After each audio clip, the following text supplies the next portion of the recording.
ಬಿಸಿಲು ಮತ್ತು ನೆರಳಿನ ಕತೆ. ಒಂದು ಪುಟ್ಟ ಹಳ್ಳಿಯಲ್ಲಿ ಸೂರ್ಯ ಮತ್ತು ನೆರಳು ಎಂಬ ಇಬ್ಬರು ಸ್ನೇಹಿತರಿದ್ದರು. ಸೂರ್ಯ ಯಾವಾಗಲೂ ಪ್ರಕಾಶಮಾನವಾಗಿ ಬೆಳಗುತ್ತಾ ಬಿಸಿಲನ್ನು ಹರಡುತ್ತಿದ್ದನು. ನೆರಳು ಶಾಂತವಾಗಿ ಮರಗಳ ಕೆಳಗೆ, ಮನೆಗಳ ಪಕ್ಕದಲ್ಲಿ ತಂಪಾದ ನೆರಳನ್ನು ನೀಡುತ್ತಿದ್ದನು. ಒಂದು ದಿನ ಸೂರ್ಯ ಮತ್ತು ನೆರಳು ಯಾರು ಹೆಚ್ಚು ಉಪಯುಕ್ತರು ಎಂದು ವಾದಿಸಲು ಪ್ರಾರಂಭಿಸಿದರು. ನಾನು ಜಗತ್ತಿಗೆ ಬೆಳಕು ಮತ್ತು ಶಾಖವನ್ನು ನೀಡುತ್ತೇನೆ.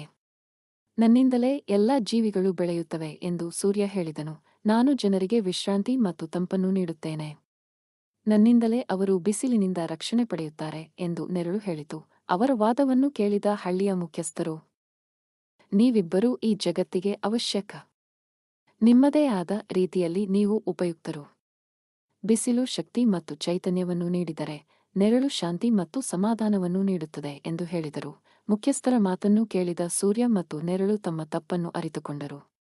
ಅವರು ಪರಸ್ಪರ ಕ್ಷಮೆಯಾಚಿಸಿ ಮತ್ತೆ ಸ್ನೇಹಿತರಾದರು. ಅಂದಿನಿಂದ ಸೂರ್ಯ ಮತ್ತು ನೆರಳು ಒಟ್ಟಿಗೆ ಕೆಲಸ ಮಾಡಲು ಪ್ರಾರಂಭಿಸಿದರು. ಸೂರ್ಯ ಹಗಲಿನಲ್ಲಿ ಬೆಳಗಿದರೆ, ನೆರಳು ರಾತ್ರಿಯಲ್ಲಿ ತಂಪನ್ನು ನೀಡಿತು.